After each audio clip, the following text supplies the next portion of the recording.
The Arizona Cardinals, the Cleveland Browns, the Houston Texans, and the Miami Dolphins. Somebody has to finish last, but could these teams be the ones?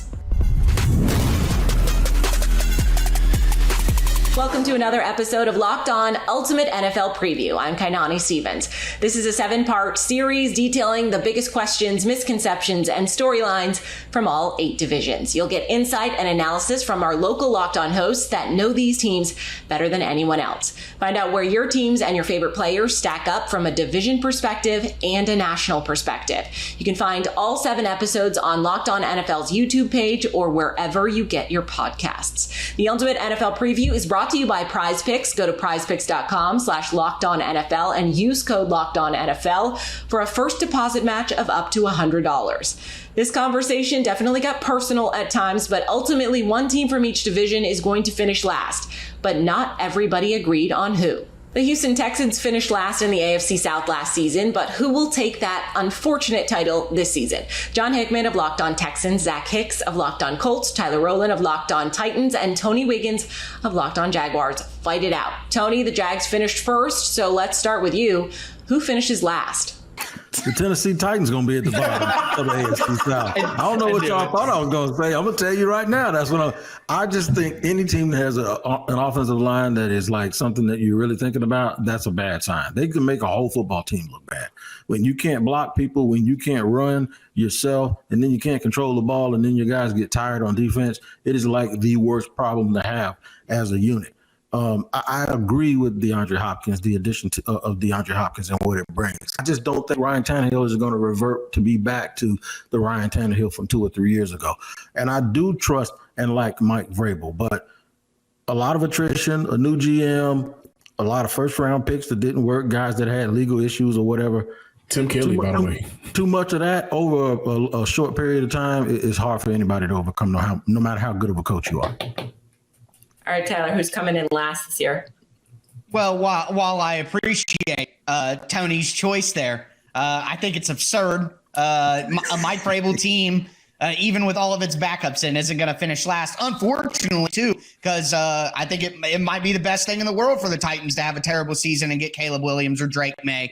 But I don't think that's going to happen. I think the reality here is the Indianapolis Colts are going to finish last in the division, and I think that is the best thing that can happen for the Indianapolis Colts. I think the best thing the Colts could do right now is trade Jonathan Taylor. You don't want to pay a running back anyway. Get some value for him before it's too late. Win less games this year. Hopefully, the best thing that can happen to the Colts is they end up with Marvin Harrison Jr. or Fashanu, the offensive tackle out of Penn State, or Joe Alt from Notre Dame on the offensive line. The best thing that could happen for the Colts this year is to be absolutely terrible. See some flashes from Anthony Richardson to maintain hope.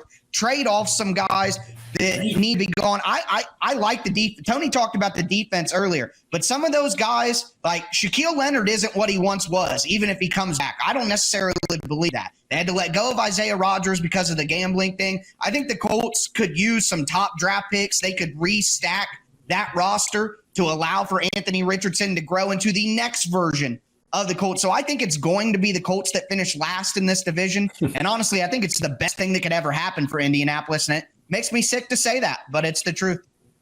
Tyler's basically trying to do a 2023 of suck for luck over here. Are they going to go full? Are they going to go full? Losing campaign, Zach, or do you think they're going to actually try to win some these? Like I said, I'm coming into these segments that we're doing without any kind of conflict in mind. Zach I'm not going to, like, you guys could say he is so defeated right now. Look at it. Look at his eyes. No, it's the opposite. It's the complete opposite. It's freedom. Yeah, it's the complete opposite, because we were what the Tennessee Titans were, but just a little lesser the last couple of years. Yes. Whereas we kept treading the company line, keep somewhat, right in that playoff conversation every year, just to either lose in the first round or not make it. And that's a horrible place to be. I'm sorry, Tyler. It's a sad place to be when you're just a playoff team that has no chance at winning the Super Bowl. Now the Colts are in year 1 of a 4 to 5 year rebuild. This is not about 2022 or 2021 or 2023. It's not about this next coming season. It's about where Anthony Richardson, where Shane Steichen, and where the Indianapolis Colts are in 2024, 2025, 2026. Now, when it comes to this upcoming season, which team's going to finish last, I think it ultimately comes down to the Texans and Colts, because You just don't know what's going to happen with rookie head coach and rookie quarterbacks. And these two teams, they have some talent, they have some good players, and we're all optimistic about the coaches and the quarterbacks, but you just never know how it's actually going to happen. They could get out there day one, and either one, I'm not even just talking about Richardson or Stroud here, and they could just not be playing up to the potential or kind of where we see them being. So, yeah, when it comes to who's going to finish last, I think either Texans or Colts are a good option. But honestly, if the Indianapolis Colts do finish last in the AFC South, I'm with Tyler. I don't think that's necessarily a bad thing unless Richardson's regressing throughout the year. As long as he's getting better each and every week, the Colts go 0-17. Or if we go 0-17 this next season, perfectly fine by me. We're just chilling here at the bottom of the AFC South.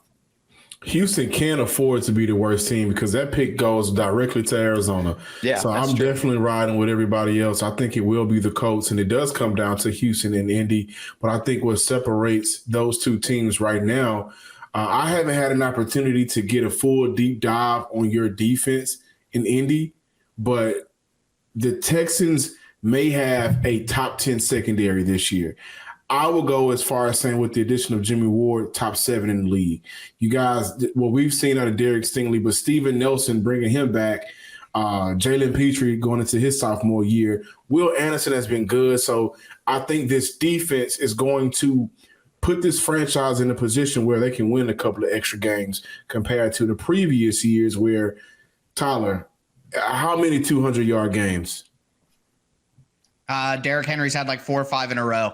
Against Houston, right? Yeah, just Houston. Yeah. Jonathan Taylor kind of beat us down. So for Houston to be able to not allow teams to run crazy on them, to make sure that the time of possession is limited and Houston can win that battle and then don't turn over, I think this is a year where they take a step from what we've seen the past 2 seasons. And I think back to what Zach said, this is an opportunity for the coach to kind of just coast a little bit, figure out what they have.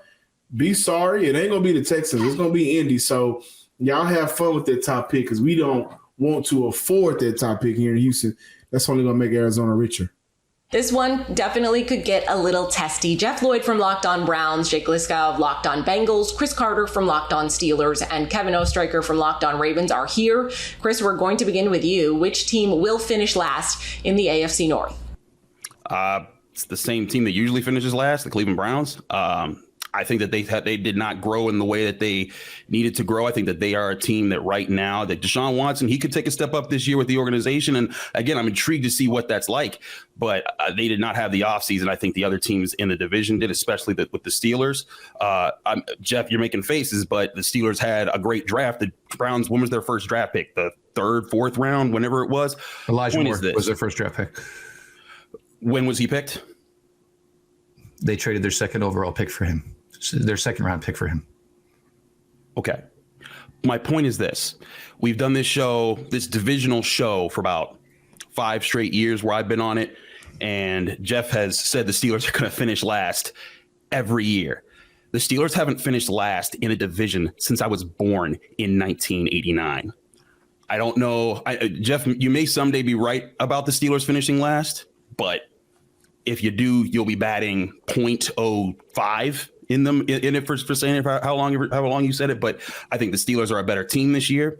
I think they were a better team that we proved they were a better team than the Browns last year, especially with how they finished. And then I think that they've gotten significantly better more than the Browns have. And I think with TJ Watt, if he's healthy for the whole season, unlike he was last year, I think the Steelers at least finish 3rd in the division. But I have a lot of respect for what the Bengals have put together and what the Ravens have put together. The Browns, they have talent. Can they put it together? They've proven through most of their history that they have not. Kevin, let's try to get an impartial point of view. What do you think? I think that, look, I disagree with Chris in the fact that I think Cleveland actually had a really good offseason. I love the Juan Thornhill addition. I think they addressed their defensive line. But the thing about consistency that I know a lot of people have talked about with Cleveland is, it's a lot of what ifs with this because maybe this is the year that Cleveland finally puts it together. But when I do division stuff and I talk about division stuff on my show, I say, you know what, I'm going to trust Cleveland this year and I'm going to put them, at this point and say they're going to have a good season. And for the past 4 years, they've burned me. So I cannot in good faith pick them again when I know that in terms of Pittsburgh, I trust Mike Tomlin more than I trust Kevin Stefanski in that role. I don't think, the Ravens or the Bengals are in the conversation for last whatsoever unless catastrophic injuries happen. So I will say Cleveland will finish last in the division, but I will give Cleveland credit for their offseason. I thought they improved where they needed to. I just think this division is super talented, and that's the best I can give you for an impartial view, but I'll pick Cleveland. Jake, do you think that Cleveland has to prove themselves that they're not going to be last, or do you think it's kind of a given to you? Despite all of the great additions, and I do agree with Kevin and Jeff probably, that there has been a litany of good moves for the Cleveland Browns this offseason, I just have questions about their quarterback. And until I see that Deshaun Watson can return to some semblance of form, I have a really hard time believing them. That being said, I could see 2 9-8 teams tying for last place in the AFC North. I do think this is a very strong division. And if we're discarding tiebreakers, which I know you can't really do, I could see a 2-way tie for the third place spot, which is effectively last place. And honestly, I think top to bottom, it's a tight division where the margins for error for each team and the margin for healthiness will be very slim. Jeff, I'm ready for the fence. Well, the thing here is, and this is where I just want to piggyback off of Jake. This can kind of be like when you think of a last place team, what do you think of? Somebody that's going to draft top 10. Whoever finishes last in the AFC North, granted the Browns still don't hold a first round pick, none of those teams are going to be drafting top 10. It could be one of those things where it's 9-8 and you're on the outside looking in. It could even be 10-7 and you're sitting on the couch watching the playoffs and finish last in the AFC North. It does seem odd, and we kind of had these conversations last year about the AFC West being that type of division, and it didn't come to fruition. But I think that's kind of the feel here. But when we're talking about the fact that we're talking about a draft class is better than 2 top 20 defensive tackles graded by PFF, 2 edge players graded by PFF coming to a team, that is better than any draft class. It's a draft class. You don't know what a draft class is yet. So, obviously Dalvin Tomlinson, Shelby Harris, Kev, obviously all about Zadarius Smith. Okoronkwo was a great signing. Everybody really liked it. And then all of a sudden now, Obo Okoronkwo was not even starting for the Cleveland Browns. And that's before you get to Juan Thornhill. That's before you get to, Rodney McLeod. I can't do this. The Browns have a hex on them. I get it. I understand. But that's not analysis.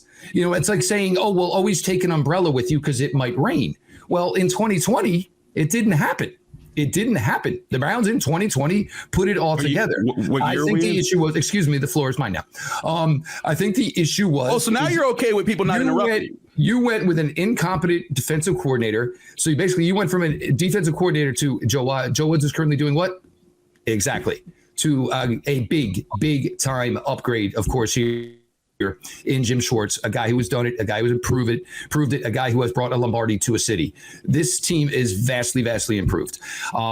Look, I don't think it's going to be Cincinnati. I have questions about Baltimore because we've done this for so many years where it's always been the Lamar show. And, now it's okay. Well, we got the receivers. We're going to let him throw more. And the only thing is that's going to be the way it's going to be. Or is it still going to be the Lamar show like the way it's always been? It's a great product. I don't know why you would change it because it's always been a successful product, obviously. So that leaves me with one team to put maybe there. And look, is there one thing I like about the Pittsburgh Steelers besides Chris Carter? It is Mike Tomlin. I think every time I try to say this, that's what other people's counterpoint is. Jeff, you love Mike Tomlin. I do. I think Mike Tomlin is a fantastic NFL football coach. But, just as much as we say it always goes wrong for Cleveland, it's eventually got to go wrong for somebody else. So I think this year maybe it's probably the year where the Pittsburgh Steelers are going to be the odd team looking out. A ton has changed in the NFC South, but who hasn't done enough? Aaron Freeman of Locked On Falcons, James Yarko of Locked On Bucks, Julian Council of Locked On Panthers, and Ross Jackson from Locked On Saints are here. James, you look like you might want to go first. No, I was waiting for them to start saying Tampa Bay. Okay. I'll do it. All right. Yeah. Tampa Bay. Yeah, it's Tampa. It's 100% Tampa. Let's just all say it in concert. 1, 2, 3, Tampa. It's the clear pick. Tampa's going to be last. For me, you lose the GOAT, the greatest living American, Thomas Edward Patrick Brady Jr. at quarterback. He was the third. Sorry. God, my bad. Esquire. He was great for them. Obviously the last couple of seasons, winning a Super Bowl, losing him and then downgrading, like as bad of a downgrade as you can get with either Baker Mayfield or Kyle Trask. Is John Wolford, Wake Forest, his own John Wolford? Is he any part of the quarterback competition too? I don't know who's going to play quarterback. No, he's not. He's not in the competition, but he's on the team. All right, cool. Well, we'll put him in the competition because it's not like he's a worst option. As well.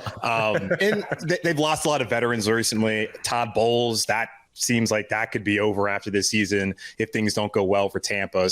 I look at them losing Brady, some of the veterans that they've lost the last couple of seasons, not having the kind of cap space so they could bring back some of the guys after going all in the last couple of years. That just seems to me to be the team that's most likely to drop off. Like Atlanta's made improvements. New Orleans now has a quarterback. Carolina, I mean, they were 7-10 last year, and now they have a actual coaching staff instead of the college coaches they had the last couple of seasons. I would think that they would be at least a game better, not going to be falling off to maybe 5 wins this upcoming season. So I look at Tampa Bay as, unfortunately, sorry, James, I'm not really being sorry at all, the worst team in the division. I don't know why I'm lying. I'm not sorry. All right, who else wants to keep on more? Yeah, I'm gonna try to do this without piling on James, because this is not James's fault, right? But here's what I'll say. It could be. It could be all your fault, James. Every other team in the NFC South outside of James will be looking at their records from 2022 and going, they were 7-10 despite X, Y, and Z. The college coaching staff that Julian referenced for the Panthers, the quarterback situation in Atlanta, an offense that was entirely anemic in New Orleans. Despite all that, they all tied for 7-10. Whereas with the Tampa Bay Buccaneers, you kind of have to go, oh, they were 8-9, even though they had Tom Brady. So it's the only team that you really look at in this division and go, there was something there that should have made them better than they ended up being. And now the coaching staff in Carolina is better. The quarterback situation in Atlanta looks like it's improved. The offense in New Orleans looks like it has life. But the one thing that kept Tampa Bay afloat was Tom Brady, and now he's no longer gone. So just looking at it from like an addition subtraction standpoint, that's one of the reasons why I pick Tampa to be last. But I don't think that this is going to be a years long situation of like a decade at the bottom of the division. I think this is a small stop before a very big improved team gets on its way here very soon. Oh, no. They're going back home to where they belong. Relative obscurity.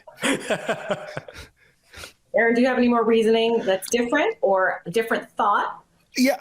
I mean, the Bucs are the pick. I don't think they're going to be terrible this year, but I think, in this day and age where teams in your division play similar schedules, I think this is the one case where that slightly different schedule from being in first place is going to hold the Bucs back. You got games against Philadelphia and Buffalo and San Francisco, and it's just like those are just automatic L's with this Bucs team. I don't think they'll be bad, but in this division where I do think it may be 2 or 3 games that separate first place from last place, those 3 games are going to really hurt the Bucs in the long run, and the other 3 teams in the division won't necessarily have to face opponents of that caliber, and so that's going to allow them to get that extra win or 2 that they need to avoid 4th place. All right, James, do you have any defense at all, or we're just letting this happen at this point? You're all entitled to your wrong opinion, and that's Here's what people don't seem to get that don't really follow the Buccaneers closely. They say, oh, they had Tom Brady. They still had Mike Evans and Chris Godwin and Leonard Fournette and, the defense and everything. What they don't seem to follow is the fact that the Buccaneers offensive line last year was nothing but second and third stringers outside of Tristan Wirfs. That's been revamped.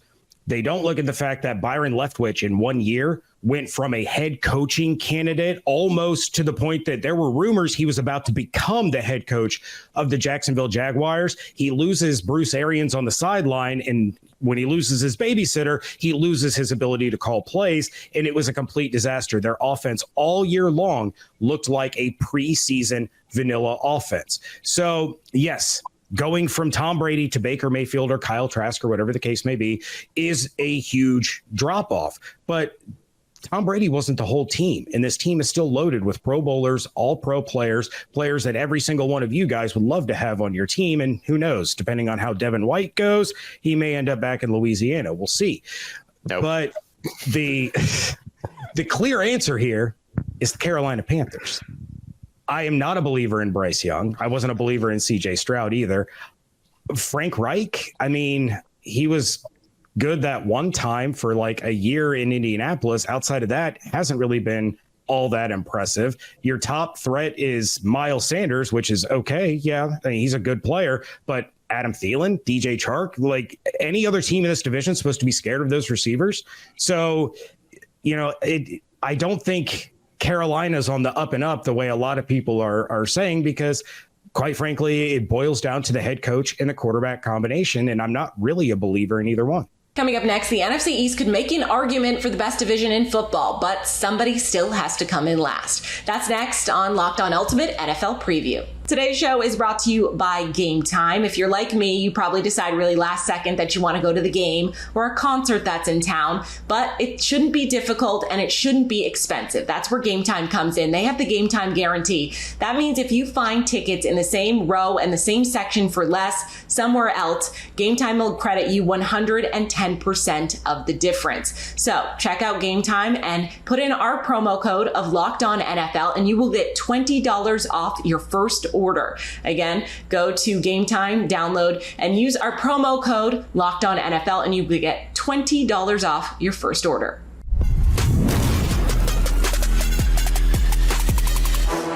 We continue our look at which teams will finish last in each division. Last season, it was the Commanders finishing last for the NFC East. This season, who's it going to be? Landon McCool of Locked On Cowboys, David Harrison of Locked On Commanders, Patricia Traina of Locked On Giants, and Gino Camilleri of Locked On Eagles are here to discuss. David, we will start with you and give you the chance to defend yourself. We know who Kai believes at this point. We know who Kai believes is going to be the last team in the division. You know, I know a lot of people are going to say Washington, and for good reason. You know what I mean? There's a track record here, and then there's a little bit of a history here. But again, you know, the 13th ranked scoring defense in the National Football League, and I think they only got better in the offseason. And Jack Del Rio's got, I mean, we've been talking about this in training camp where, you know, this offense that we're seeing in Washington's and it's like 4th or 5th week of installs, really, when you look at how many times they kind of go over and reinstall things they've already installed. But this defense is in like its 80th week of install. You know what I mean? So this is a unit that's very in sync with each other. And obviously we've got some rookies and some new pieces as well, but those new pieces, especially linebacker Cody Parton, look like they're only making this defense more dynamic. And there's a lot of things and turnover potential and all these other things that the Commanders are talking about. You know, if it's not the Commanders, I think the only other answer is the New York Giants, right? But really, I think that when you talk about who could be last in this division, I think it's important to remember, like, you know, the NFC South last year, like the winner of the NFC South was almost like being called the biggest loser. It's like, it's congratulations, you won the consolation prize of having to continue play while the rest of them get to go on vacation. But the NFC East, you could be last place in the NFC East and still be a playoff team. So being last place in this division, potentially, if all these teams live up to their potential, you're still not going to like it, right? But it could still lead to mid-January, late January football. Patricia, you guys seem like you beat up on each other in this division pretty much every year. So is it plausible that, you know, with the numbers and the way things work out, if the defense comes through for the Commanders as they have, that they could, you know, not finish last? Anything's possible, but look, I mean, it all comes down to one basic thing, and I speak from experience with it when it comes to the Giants, the health of the team. Now, the Giants have a lot of new playmakers. They've added speed on both sides of the ball. Their expectation is that they're going to build on last year's surprising 9-7-1 record. That being said, if injuries come into play and they start wiping out key players, it's all over. And that applies to any team, any division. As far as, you know, the Commanders finishing last in the division, look, I think the Commanders are going to be a better team. You know, I'm really excited to see what Eric Bieniemy does. Again, I will point to my concerns over Sam Howell and if he can get it done. Because I think, as Gino said, you know, you got to be able to win with the guy. And you know, I think he's right now the biggest question mark for me. Because if you don't have a quarterback, and look, we saw it with the Jets last year. The Jets didn't really have a quarterback, and look at how far they went. So that would be my concern if I'm the Washington Commanders. Landon, how do you feel like things are going to shake out when all is said and done at the end of the year? Yeah, it's a quarterback-driven league right now, and I think resting your hopes, even if on a good one, on a rookie quarterback, is tough.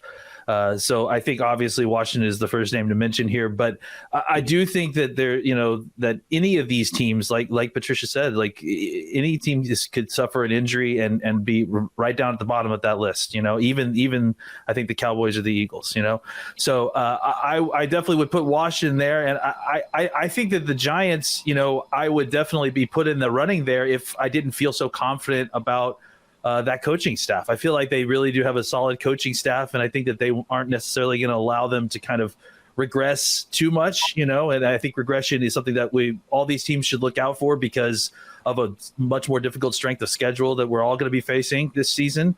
But I do think that, they are going to remain competitive, and I think the Giants will take a step. And I think that Washington is probably a year away, from being where they are in the mix with the rest of us. But I think the winds of change are blowing in Washington. That's the good thing. And for the first time, it feels like in 2 decades plus, things changing at the top, I think, are going to trickle down for the Commanders in a very, very positive way. And suddenly we're going to have a division that we could all be proud of to have 4 great teams.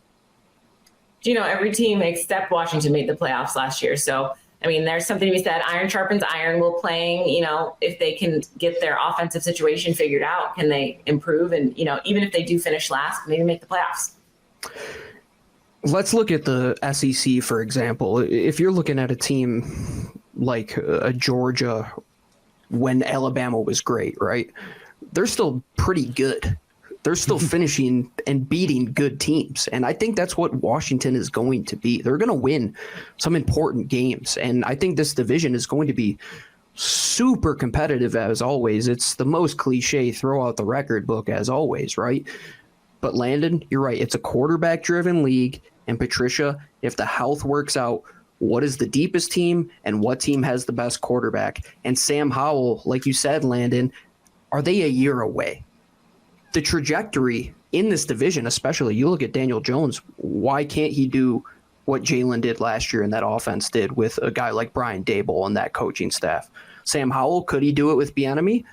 Probably, but I would still say it's going to be a year or two. And that's not going to be the worst thing. If you're one of the worst teams in the SEC, you're still a good football team. And in this division, I'm going to shout it from the rooftops.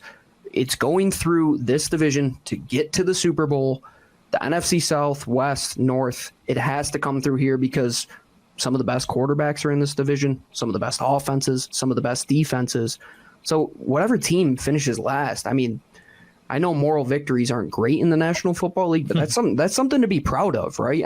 This is a very good division, especially a couple years removed from saying this division was the worst. Now it's clearly the best. If it's Washington, if it's New York, a 9-win team, a 10-win team, could that be realistic? Absolutely. A strong division, but someone has to finish last. Kyle Krabs of Locked On Dolphins, Joe Marino of Locked On Bills, Mike DeBate from Locked On Patriots, and John Butchko of Locked On Jets are here. Joe, who finishes last in the AFC East? Well, it hadn't happened since Y2K, but I think it's the New England Patriots, folks. I really do. I think this is the year they finished last in this division. I think Belichick has done well to lead the team to some respectable finishes without Tom Brady over the last few years, but I feel like the rest of the division has really pulled ahead when it comes to collective talent. And I think it's fair to say that the Patriots have a high floor every single year, but I think their lack of dynamic players just limits them in this entire situation where I think Miami, the Jets, and the Bills are loaded with dynamic football players. It'll be interesting to see those Jets and Patriots head-to-head matchups. I know that the Patriots have had the upper hand there, but I just don't feel like the Patriots have what it takes to measure up with those 3 teams. I think they finished last. Kyle, what are you thinking? Man, I hate to get on here and throw another shovel of dirt on Mike, but I generally agree, and it comes back to, Mike, what we alluded to with the margin for error to win your football games. And if your script is we're going to win the turnover battle, we're going to keep things close, we're going to outcoach you down the stretch, it comes down to that debate of Jimmys and Joes versus X's and O's. And if you have players and talent that's capable of transcending because it's elite talent at the elite level of football, I'm probably going to side into those teams more often than not. And I think when you think about the talent that has been allocated by the other 3 teams, and that's not to say that Ramondre Stevenson's not a stud and that Kyle Duggar's not one of the most versatile safeties in the game, and Matt Judon didn't have one of the better pass rush seasons in the AFC East in recent history this past season, and well-deserved. But I just think about the explosiveness factor and the amount of needle-moving players on each roster And I do feel like the Patriots are a little deficient in that capacity, thanks in part to what they ended up getting for their spending spree from a couple seasons ago and how they have or have not developed some of the draft talent in the last couple of years, which has been a big talking point for New England.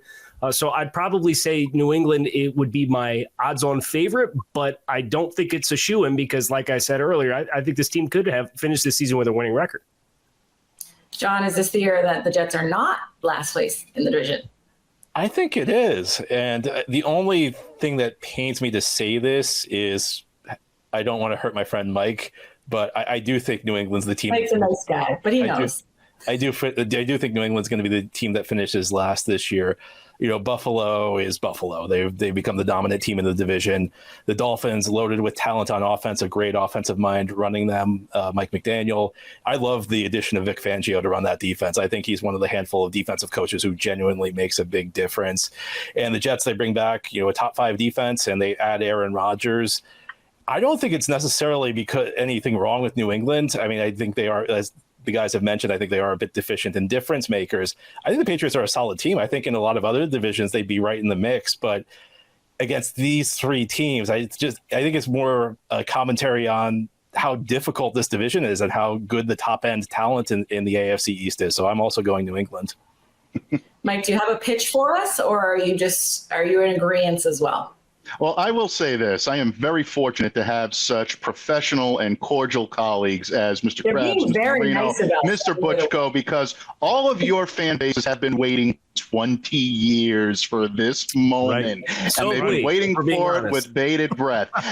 No, look, I think I agree with pretty much everything that my colleagues have said. And I think it's a collective talent issue, Kai. When you look at what the Patriots have done and the talent they have on both sides of the ball, they don't have dynamic players. Joe is right, but they've won before without dynamic players as well, and they've actually done a very good job of making the most out of talent that most teams would look at and scoff at half the time. The running joke up in New England is that Bill Belichick can pull guys out of the checkout line at your local grocery store, and they can come in and contribute and be solid players in this league. But ultimately, I think the job that the Jets, the Dolphins have done the last couple of seasons to really elevate their status in this division, put them either on par or right there with the Buffalo Bills to challenge for a division title, makes the New England Patriots the odd man out. And I think John hit the nail right on the head. You take this Patriots team and put them in other divisions, all of a sudden they're looking pretty good for a playoff spot. But the fact that they have 3 teams that are so talented on both sides of the ball is going to make things tough. But I will say this, I'll end this with this pitch.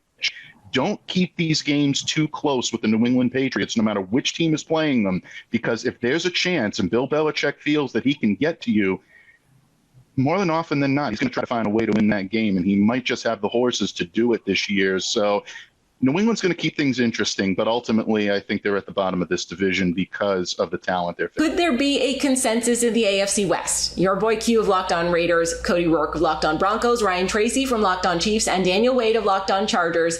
Cody, which team finishes on the bottom? For me, I would love to say, from my perspective, it'd be great if the Chiefs finished last in the division for once, but we know that's probably not going to happen as long as Patrick Mahomes and Andy Reid are still around. But you are a mile out. I will have to say, in my opinion, I just don't see the Broncos being as bad as they were last year. I mean, you look at how they finished, it made sense. I feel like it could be between them and the Raiders at this point. And if I had to do a coin flip, I would say I wish this was coming out after week 1. Maybe we'd get a better idea then, because the Raiders and the Broncos play each other. This may sound homerish in a sense, but I would be shocked if Denver finished last. So for me, I'd say based on perspective and maybe how they're positioned and how the division kind of ranks out, I got the Raiders finishing last. Q, what do you think? I mean, you could be right? I mean, I've talked about this team. There's a lot of questions around this team, which has actually been kind of fun and intriguing to follow and cover so far. I mean, there's, I've said it before, there's a worst case scenario and there's a best case scenario. Worst case scenario is Jimmy G gets hurt because he has a history of being injured. So I can't ignore that and say that he's not going to get injured this year. He's only played 1 year in his whole career where he played all the games. So if he gets injured, especially early on, I could definitely see the Raiders, winning 3, 4, 5 games max and topping, being at the top of the draft to pick. then again, things could go really well, and so that's why this team is so, in my opinion, so intriguing, because I don't think anyone has a really good idea. I think a very easy take that a lot of people have is, oh, the Raiders suck, they're going to be terrible. But I don't think that they're really as bad as a lot of people think. And I think that they have a chance to be really good if things go right for them, but they have to come together, and that's what training camp and that's what preseason's for, is finding the right 53-man roster. I can say this about Dave Ziegler and company: they've brought in a lot of players to make camp competitive. So if they have an opportunity to improve the roster, it's because that they have a very competitive camp. They have a lot of talent. There's going to be some guys that are talented that will get picked up within 24 to 48 hours after the roster cutdowns. That is going to probably make an impact on someone else's team. I think that there's a lot of talent on the team. So I could see the argument on why the Raiders could end last, or, finish last. I think a lot of Raider fans think that they could finish last. I think a lot of Raider fans don't believe in head coach Josh McDaniels, and he's got a lot to prove as well. That's another area of it, that he's got to prove he could be a head coach. He's a good offensive coordinator with rings, but he didn't get those as head coaches. So there's a lot of questions around this team. So, I think it's okay to say that the Raiders are going to finish last, and I think that they're okay with that as well. Last year they had a lot of expectations, and they didn't live up to them, so now they got to go out there and prove it. So I think before the season starts, saying they're going to finish last is okay. Ryan, what's your perspective? What do you feel like? Who has the better chance of kind of figuring this out, and who's going to have a tough year? I see these teams really tight right now, but this is the contrast between 2023 and 2024, because I do think they're moving in opposite directions. Right now, I'd have to say the Broncos are behind, and I expect them to finish last in this division this year. But I'm not sold on New England West in Las Vegas being able to sustain and make 24 a follow-on year. I could see them flipping in 24 and Broncos leapfrogging the work that Peyton's putting in there. I think there may be a new regime in Las Vegas if they don't make these playoffs. So this is a preview of Part A. That's not happening this year. They're fine. They're good. They don't have to worry about it unless they take a massive step back. Mark Davis is committed to these guys. They're not. That's the easy take, is that they're going to get fired. They're not. They're good. It's not the easy take. 5 wins is 5 wins. That's a fireable offense in this league. Okay. That's fine. I'm just telling you that they're good. But unless they take a massive step back, they only won 6 games last year. So, again. If they look like the team is falling apart and that they have no control, sure. But like I said, I've been pretty accurate when it comes to their job security. They're not this staff. Dave Ziegler and Josh McDaniels is not going anywhere anytime soon. He picked the Broncos. He said the Broncos were going to be the worst, and we still got that out of it. I love that. Hey, maybe we'll see, an Aiden O'Connell, Brock Purdy type of moment. Maybe that gets things going in the right directions for them. Daniel, is that your final answer on that? I would go Raiders. I think I think that for them, I have the most questions. I think there's plenty to look at in Denver. I'm just glad the Chargers have made it this long in this kind of segment without being brought up, because that's not the norm. So that's a Justin Herbert new thing that's come along with that, and that's great. But I do think for the Raiders, there's big questions. A lot of turnover in Denver too. You never know how that's going to look. Josh McDaniels just went through that. Now he's getting his guys. Now they have guys where they feel like they can build something going into year 2 instead of everything being fresh. Everything's new for Sean Payton in year 1, but I think when you have a Super Bowl pedigree and you've won a Super Bowl and you've been a consistently good coach, you get the benefit of the doubt there, and I think maybe that's why I'm going with that. Coming up, could the Packers finish last in the NFC North? But who are the odds-on favorites to finish last? We get the gambling perspective. That's next on Locked On Ultimate NFL Preview.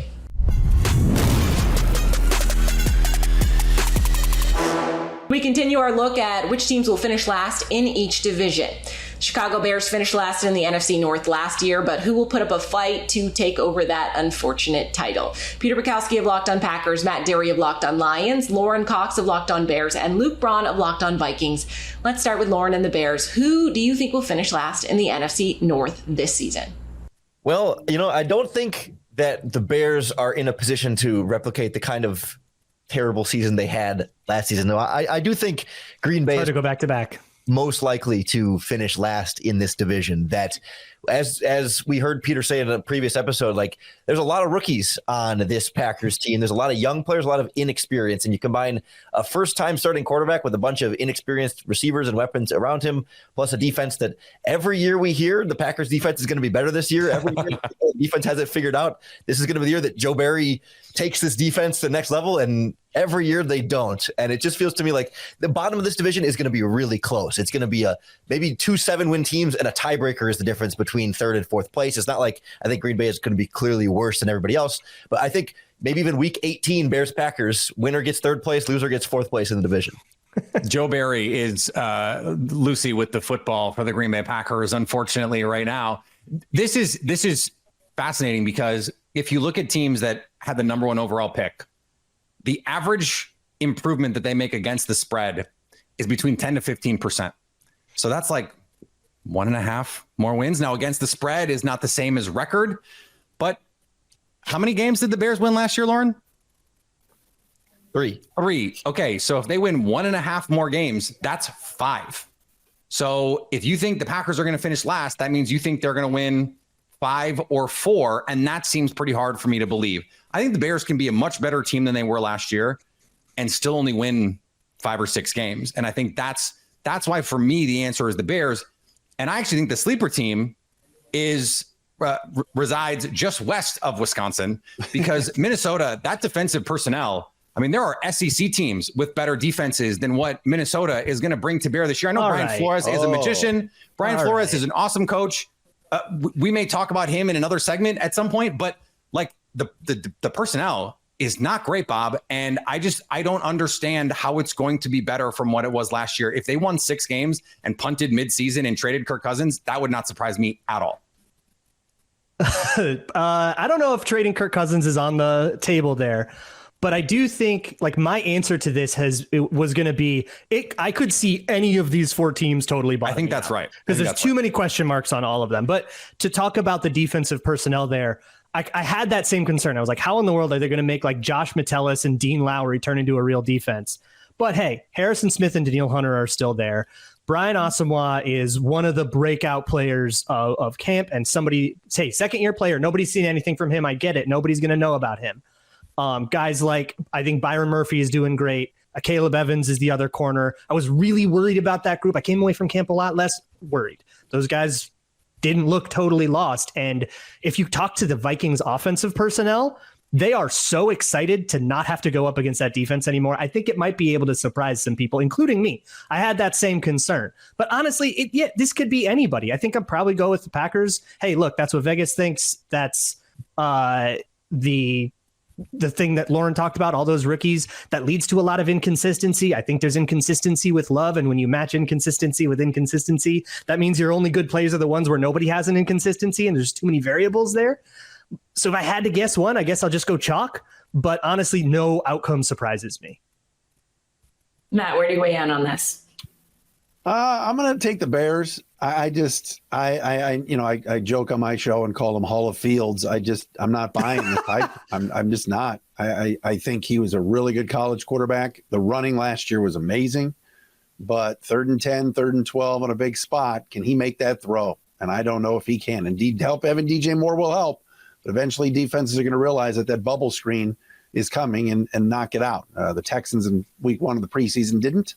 And he took it to the house. I also think that defense, I know they added some linebackers, but I still think there's a lot of holes there. So I'll say Chicago last to answer your question. And by the way, FanDuel right now, the longest odds to win the NFC North is in Chicago, not Green Bay. So chalk is the Bears. Those did shift over time. Yeah, I think it opened with Packers in last. And also on FanDuel, the Bears win total over under is 7.5. So if you apply the 1.5 game thing that Peter was talking about, that's 9-18. I will say last season, Chicago Bears in 1-possession games finished 1-7. The regression there that situational master. The reverse Viking.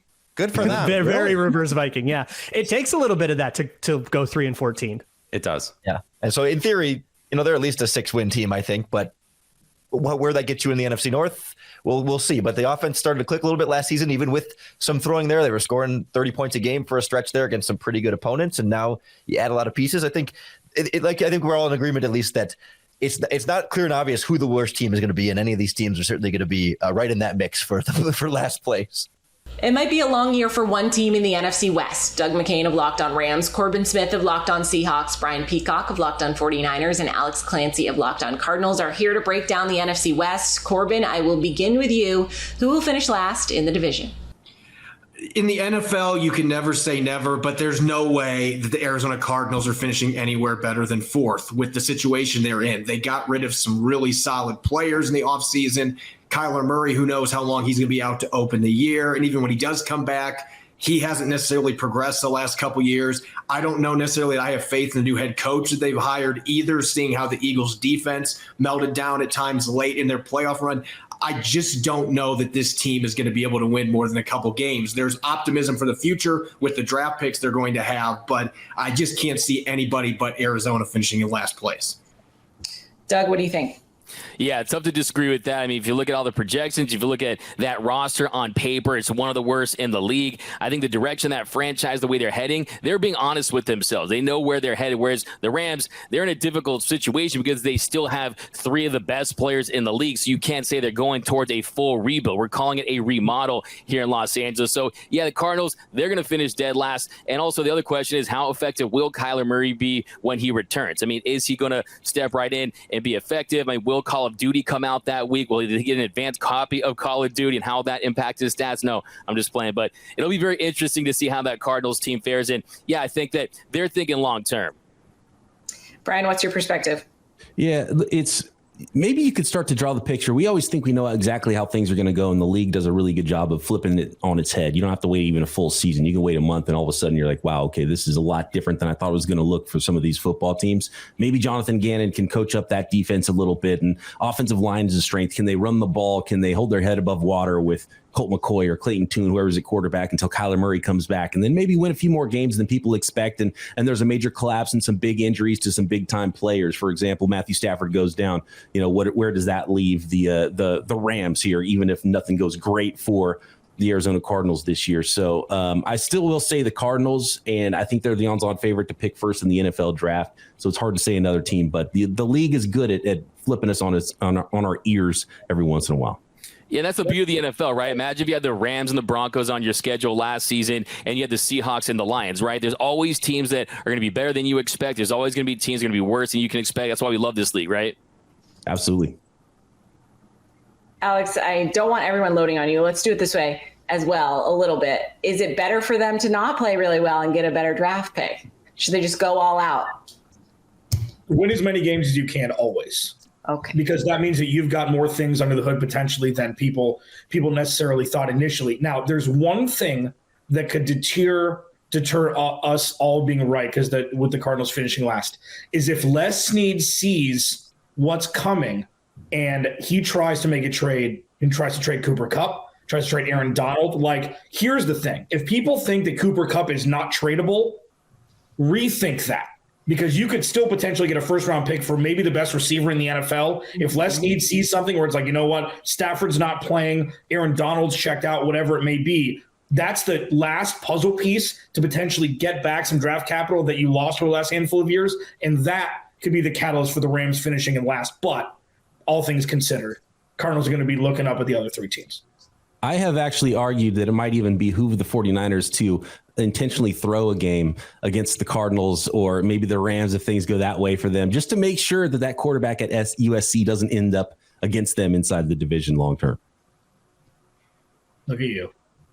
Yeah, I mean, if you look at the roster of the Rams right now and trading Cooper Kupp, look, all those things are possible. But if you look at the future, I mean, it's the first round pick they're going to have since Goff next season. They're going to have money to spend. They had to pay off those credit card bills this year. They had that debt. The FM picks year is over. Now it's about, hey, you got any of them picks, right? So I think, will they want to trade some of those guys? It's possible. I mean, Aaron Donald, he has a no trade clause, and Matthew Stafford, look at the dead money and some of the cap implications that would have. I just don't see it. I think they still see themselves contending with that core one more time at the very least. And I think you're not going to just go down to the studs rebuild, but it'll be very interesting because of how difficult their schedule is in the front of the schedule and how brutal it is and how that impacts their decisions. But yeah, I just don't see it. I don't think they're going to trade Stafford, even though there were so many rumors in the offseason about it. I just think that they realize, hey, he's a franchise quarterback that has won them a Super Bowl. It was mission accomplished with him. And I just think, look, you still have some options with this group and an ability to contend. Now it's time to look at the FanDuel odds for the best teams in each division in the AFC. Your boy Q and Lee Sterling, hosts of Locked On Bets, are here to break it all down. Let's start off with the AFC East: Miami, Buffalo, the Jets, Where are you leaning? The Patriots. Where are you leaning with this one? Who do you think is going to be the division winner? Probably one of the toughest divisions to pick here, but I think Buffalo has slipped on defense. Everyone talks about their star power, Josh Allen. They had Kincaid, a great tight end rookie from Utah. I think he's going to be a factor, but I think their defense has slipped. People look at certain players and they are like, oh, Von Miller, all these safeties, but I think that they're a step slow. I think they're towards the end of their career, and you saw the end of last season, what they were all about. They couldn't stop anyone. So I like Miami. I like their star power. I like Hill and Waddle. And then they added Braxton Berrios to return punts and as their third receiver. That was their weak link last year besides their offensive line. I like Miami here, plus 290 here. I think they're going to surprise everyone and win 12, 13 games. I agree with you. I think this is the toughest division, one of the toughest divisions in football, definitely one of the toughest divisions in the AFC. I think there's a few different candidates that you could look at as potential. Of course, the Jets are getting all the love right now with Aaron Rodgers and Hard Knocks, but I think it's going to be slow to get everything going. Buffalo, I'm not a big believer in the Bills. I know what they're supposed to be. I know Josh Allen is an MVP type candidate. I get it, but I don't think that there's a good happy marriage going on there with Stephon Diggs and Josh Allen and, the coaching staff. I don't feel like everything is right and on the same page. I think the Patriots defense is going to be good. I'm interested in what their offense looks like with Bill O'Brien. But, I got to lean with you on this one, man. I got to go with Miami plus 290. I feel like that they're going to really do some things. And who knows, maybe a Jonathan Taylor ends up being part of the Dolphins roster as well, as we know that there's a chance that he could be traded. So I'm going to roll with Miami on that one, plus 290 in the AFC East. Lee, let's turn our attention to the AFC North. I talk about tough divisions. Cincinnati, Pittsburgh, Cleveland, Baltimore. Man, there's a lot of really good teams in that division. Where do you go and what do you think? Who's going to win that one? So when training camp opened, I thought that Baltimore would be the call for me, but they've got a lot of injuries in the secondary. It seems like every year, Baltimore and the LA Chargers, two most injured teams in the NFL here. I think Lamar Jackson's going to have a great season, but I think Cincinnati is the call here, plus 150 here. I think they paid their dues here. Joe Burrow and the receivers can't be stopped. A little worried about replacing Jesse Bates in the back end, but I like Cincinnati plus 150. I've gone back and forth with this one so many times. Cincinnati makes so much sense to me. I'm still concerned about Joe Burrow and his injury history, right? And the fact that he has that calf injury. And I know that it's probably going to be okay, but it's also probably going to be okay. And it's not a guaranteed it's going to be okay. So I'm a little concerned about Joey B and what he's got going on. I really like Baltimore and their new look offense. I do think it's a mistake that they didn't play their starters in the preseason just to kind of get acclimated to a new style offense. But I think that their defense will find a way to be good enough. And Lamar Jackson now has weapons, Zay Flowers, right? He's got Odell Beckham Jr., Bateman's coming back. Of course, he's got the big tight end that he's had in Andrews. I think Lamar's going to have an opportunity to shine. He's got the bag now, no complaints about the money. So, once you get your contract, all of a sudden guys are a little bit healthier than they were a little bit, before. So I'm going to roll with Baltimore here, plus 210. I think they're going to win the toughest division in football, which is the AFC North. Up next, take a look at the AFC South. This one, we talked about two really good divisions already in the East and the North. The South, not so much. Jacksonville, Tennessee, Houston, and Indy. Lee, how are you feeling about this division? Oh, I love the young players here for Jacksonville. Calvin Ridley, I think he's going to be the difference maker. They were good last year on offense. This year, they could be great here. I think he takes them to the next level. Tennessee, three quarterbacks. When you got three, you got none here. Ryan Tannehill could be replaced by midseason here with either Will Levis or also Willis. I don't know. Who knows what they're going to do? They could end up going to a full rebuild. We know Indianapolis is in a rebuild. We know Houston's in a rebuild. Easiest call here, Jacksonville minus 155. This might be over by midseason. Yeah, I feel the same way, right? And of course, when we feel so confident about a division or some teams, something will jump up and all of a sudden there'll be a tight race down the stretch or something. But just on paper, it looks like, the Colts are going to struggle. Houston's going to struggle. Tennessee, I have no idea what they're going to do. I have no idea. As you mentioned, if you have three quarterbacks, you have none. Jacksonville feels like the safe pick here. It's the pick that makes the most sense. So I'm rolling with you, minus 155 right there for the Jacksonville Jaguars to win the AFC South.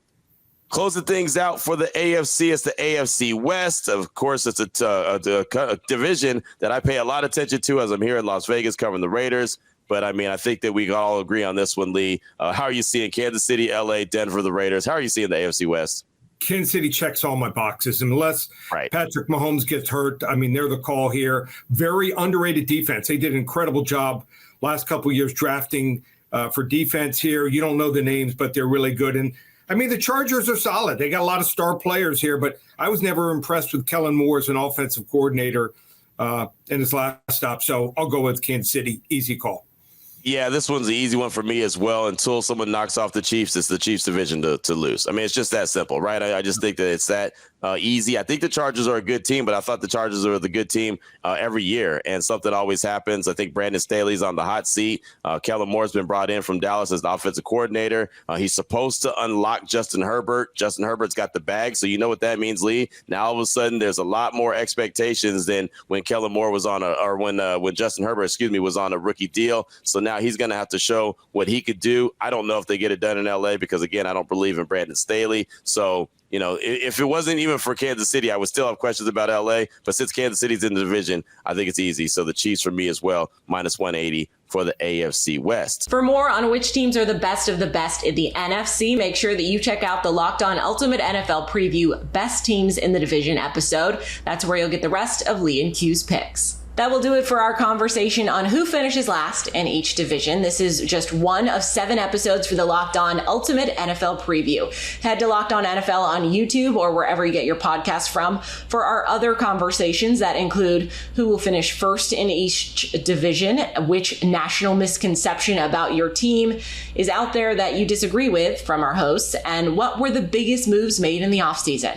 Don't forget to follow and subscribe to your favorite local Locked On show for the best insight on your team every day.